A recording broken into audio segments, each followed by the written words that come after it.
All right, YouTube, once again, it's Kennard Vernon Stewart here for the podcast. We're talking Auburn football, man, the Deep South's oldest rivalry. Go ahead and like this video, comment, and subscribe to Vernon Speaks Sports Auburn. Down in Deep South, college football is king. And on the plains of Auburn, the battle cry is War Eagle. All right, so Georgia welcomes Auburn to Athens for homecoming.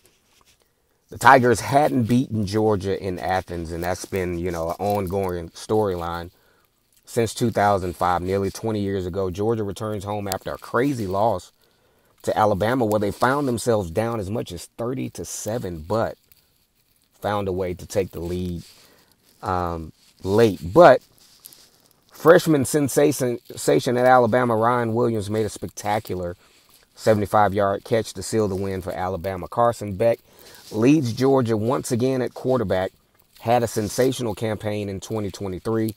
He completed over 70% of his passes, almost 4,000 yards, averaging about 9.5 per pass.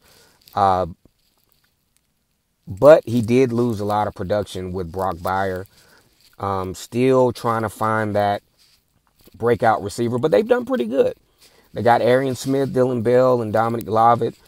All have a little less than 684 yards combined. Also getting some decent production in Florida transfer running back Trevor Etienne, who has 212 yards overall. Georgia continues to be dominant on the defensive side.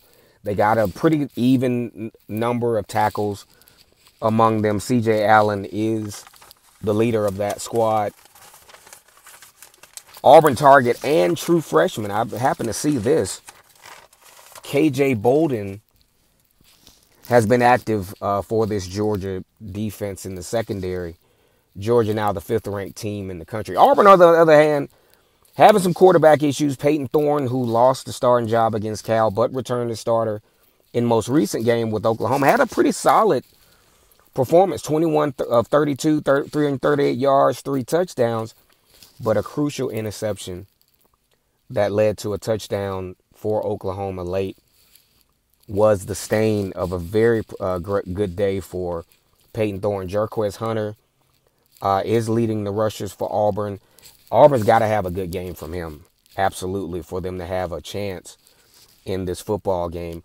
Auburn receivers have actually reversed the fate of where Auburn receiver room was last year, where they had Rivaldo Ware, the tight end, who led all receivers, but are getting off to a great start with the Freeze 4.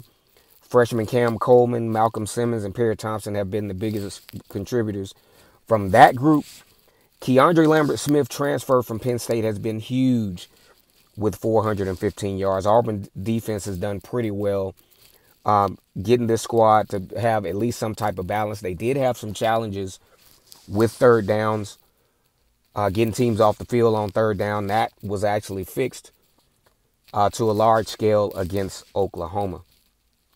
They've done a good job of pressuring quarterbacks as well. Now, where do we see this game going? I think Auburn has a little bit more talent than what they had this time last year. Georgia losing a lot of talent, but still pretty good as a football squad.